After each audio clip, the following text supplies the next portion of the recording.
انسان کو جب نعمت ملتی ہے، انسان کو جب خوشی ملتی ہے تو اس نعمت اور اس خوشی کے اندر اندھا ہو جاتے ہیں اور اللہ کی ذات کو بھلا دیتے ہیں، اللہ کے رسول کو بھلا دیتے ہیں، اللہ تعالیٰ کے احکامات کو پامال کرتے ہیں، اللہ کے رسول کی، اللہ کے حبیب کی سنتوں کو پامال کرتے ہیں۔ اللہ تعالیٰ نے کیا ارشاد فرمایا ہے؟ انسان کو خوش ہونا چاہیے، خوشی کا اظہار کرنا چاہیے، نعمت ملی ہے اس نعمت کا اظہار ہونا چاہیے، خوشی ملی ہے اس خوشی کا اظہار ہونا چاہیے، لیکن اس کا مطلب یہ ہرگز نہیں ہے کہ اللہ کی ذات کو ہی بھلا دیں۔ اللہ تعالیٰ نے واضح طور پر یہاں ارشاد فرمایا ہے، قرآن پاک کی آیت ہے، سورہ آل عمران کی آیت ہے، اللہ تعالیٰ نے پہلے نعمتوں کا ذکر کیا ہے اور اس کے بعد اللہ تعالیٰ نے اپنی ذات سے ڈرنے کا ذکر کیا ہے۔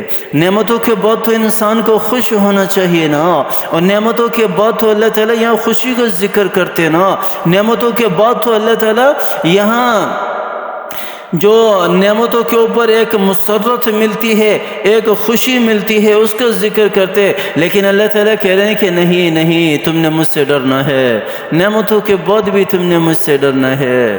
اللہ تعالیٰ نے اولاد کی نعمت دی ہے، اس کے بعد بھی تمہیں مجھ سے ڈرنا ہوگا۔ اللہ تعالیٰ نے مال و دولت کی نعمت تمہیں دی ہے، اس کے بعد بھی تمہیں مجھ سے ڈرنا ہوگا۔ اللہ تعالیٰ نے شہرت والی نعمت تمہیں دی ہے، اس کے بعد بھی تمہیں مجھ سے ڈرنا ہوگا۔ اللہ تعالیٰ تمہیں طرح طرح کی نعمتوں سے نوازیں گے، ہر نعمت کے بعد اللہ سے ڈرنا ہوگا، اللہ سے ڈرنا ہوگا۔ اللہ تعالیٰ کیوں ارشاد فرما رہے ہیں کہ مجھ سے ڈرنا ہوگا؟ اس لیے ارشاد فرما رہے ہیں کہ انسان بڑا کمزور ہے، انسان بڑا کمزور ہے، خلق الانسان ضعیفا، انسان بڑا کمزور ہے، کمزور تخلیق ہے۔ جب اس کو تھوڑی سی مال و دولت ملتی ہے نا، جب اس کو تھوڑا سا سرمایہ ملتے ہیں نا، یہ بھول جاتے ہیں اللہ کی ذات کو بھی، اللہ کے رسول کی ذات کو بھی۔ اللہ تعالیٰ یاد دلا رہے ہیں، اور تمہیں نعمت ملے نا تو اس نعمت کے بعد اللہ کو مت بھلا دینا، اللہ کا ڈر دل میں زندہ رکھو گے نا تو تمہیں جتنی بھی نعمتیں ملیں گی وہ نعمتیں اللہ سے غافل نہیں کریں گی۔ اللہ تعالیٰ کا ڈر اور خوف اتنی قیمتی چیز ہے۔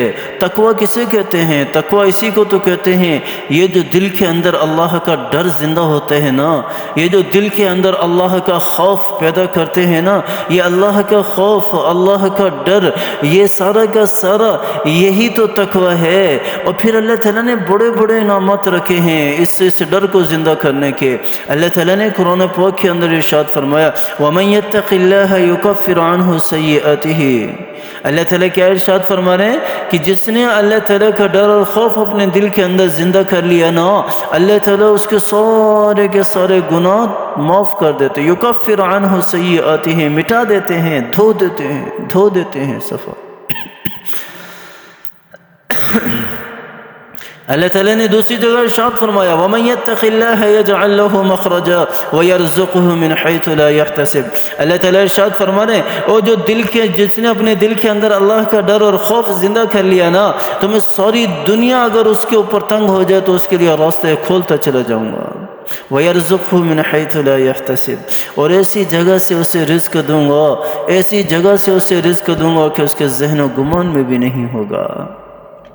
یہ ایسی چیز ہے۔ یہاں سورہ آل عمران کی آیت کے اندر بھی اللہ تعالیٰ کیا فرما رہے ہیں کہ تمہیں نعمتیں ملے نا، اگر تمہارے دل کے اندر ڈر اور خوف ہوگا تو یہ نعمتیں تمہیں گمراہی کی طرف نہیں لے کر جائیں گی، یہ نعمتیں تجھے شیطان کے راستے کی طرف نہیں لے کر جائیں گی، یہ نعمتیں تمہیں جہنم والے راستے کی طرف نہیں لے کر جائیں گی، بلکہ یہ مزید اللہ کے راستے کی طرف لانے والی بنیں گی۔ اور اللہ تعالیٰ نے کیا ارشاد فرمایا اسی آیت کے اندر، انما ذلكم الشیطان یخوف اولیاء فلا تخافوهم وخافونی ان کنتم مؤمنین۔ اللہ تعالیٰ ارشاد فرمانے کہ یہ شیطان کا کام ہے، شیطان کا کام ہے، انما ذلكم الشیطان یخوف اولیاء، وہ اپنے جس طرح آج کا مسلمان ہے، آج کا مسلمان، یہاں اللہ تعالیٰ نے ایک اشارہ چھپایا ہوا ہے۔ شیطان کیا کرتا ہے؟ شیطان ڈراتا ہے انسان کو، فلاں ولی پر تو نے چادر نہ چڑھائی نا، بس تیری خیر نہیں ہے۔ پھر اور فلاں درگاہ پہ تو نہیں گیا نا تو تیری خیر نہیں ہے، تو جاتے ہوئے فلاں جگہ پر تو سلام کر کے نہیں گیا نا تو تیری خیر نہیں ہے، اور فلاں پیر کے سامنے تو نے آواز سے بات کر لی، تیری جرت کیسے ہوئی، اور فلاں بابے کے سامنے تو اس طرح بیٹھ گیا، تیری جرت کیسے ہوئی۔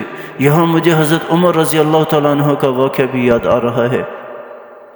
حضرت عمر رضی اللہ تعالیٰ عنہ جب آپ صلی اللہ علیہ وسلم منافق کا جنازہ، قرآن پاک کے اندر ذکر ہے، سورۃ توبہ کے اندر قرآن پاک کے اندر ذکر ہے کہ جب منافق کا جنازہ پڑھانے کے لیے جا رہے تھے تو حضرت عمر رضی اللہ تعالیٰ عنہ نے بازو سے پکڑا، آپ صلی اللہ علیہ وسلم کو بازو سے پکڑا کہ یا رسول اللہ آپ کیا کر رہے ہیں، کیا کرنے جا رہے ہیں، کہ آپ کو پتہ نہیں ہے کہ منافق ہے، یہ منافق ہے۔ آج کوئی کسی مولوی کو بھی ایسے پکڑ کے دکھائے، مولوی بھی اس کو رکھ کے چماڑ دے گا، تیری جرت کیسے ہوئی۔ یہ تو میں ولیوں کی باتیں کر رہا ہوں، دوسروں کی۔ شیطان تو سب سے زیادہ یہاں بھی گھسا ہوا ہے نا، یہاں بھی ہے انا پرستی، یہاں بھی ہے۔ سب سے بڑا مولوی، سب سے بڑا پیر، سب سے بڑا بابا، سب سے بڑا یہ، سب سے بڑا وہ، فلاں فلاں فلاں۔ کیا کیا ہوا ہے ہم نے، یہ کیا کیا ہوا ہے ہم نے؟ ہمیں تو خود سمجھ نہیں آتی کہ ہم کس طرف جا رہے ہیں، کس طرف وہاں حضرت عمر رضی اللہ تعالیٰ عنہ آپ صلی اللہ علیہ وسلم کے بازو سے پکڑ رہے کہ یا رسول اللہ آپ کیا کرنے جا رہے ہیں؟ وہ تو ایک منافق تھا، منافق کا جنازہ پڑھنے کے لیے جا رہے ہیں۔ تو آپ صلی اللہ علیہ وسلم نے کیا فرمایا؟ اے عمر، ابھی تک مجھے منع نہیں کیا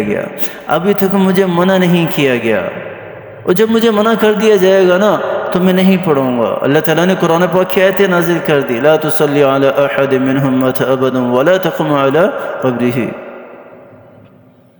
کہ منافقین میں سے کوئی بھی مر جائے تو ان کی نماز جنازہ مت پڑھانا اور ان کی قبر کے قریب بھی مت کھڑے ہونا۔ اللہ تعالیٰ نے آیتیں نازل فرما دی۔ تو یہاں بھی شیطان کیا کر رہا ہے؟ انما ذالکم الشیطان یخوف اولیاء، یہ شیطان ورغلاتے ہیں کہ تجھے نعمتیں فلاں کی طرف سے ملی ہیں اور تو نے فلاں کام نہیں کیا تو تیری نعمتیں ضائع ہو جائیں گی۔ اللہ تعالیٰ کہہ رہے ہیں کہ نہیں میرے بندے، تو نے مجھ سے ڈرنا ہے، تیرے اندر ڈر اور خوف میری ذات کا ہونا چاہیے، میری ذات کے علاوہ اور کسی کا ڈر اور خوف نہیں ہونا چاہیے۔ اللہ تعالیٰ ہمیں نعمتوں سے نوازے۔ اللہ تعالیٰ سے دعا ہے کہ اللہ تعالیٰ ہر ایک کو نعمتوں سے نوازے۔ اللہ تعالیٰ تنگ دستی کسی کے اوپر نہ لے کر آئے۔ صحت یابی والی زندگی اللہ تعالیٰ ہر ایک کو دے، تندرستی والی زندگی اللہ تعالیٰ ہر ایک کو دے، کسی کے اوپر کوئی پریشانی نہ آئے، مصیبت نہ آئے۔ نعمتوں سے اللہ تعالیٰ سب کو مالا مال کر دے، لیکن اللہ تعالیٰ اپنا ڈر اور خوف بھی ہمارے دلوں کے اندر زندہ کر دے۔ اللہ تعالیٰ مجھے بھی اور آپ کو بھی سمجھ عطا فرمائے اور عمل کرنے کی توفیق عطا فرمائے۔ آمین ثم آمین، وآخر دعوانا ان الحمد للہ رب العالمین۔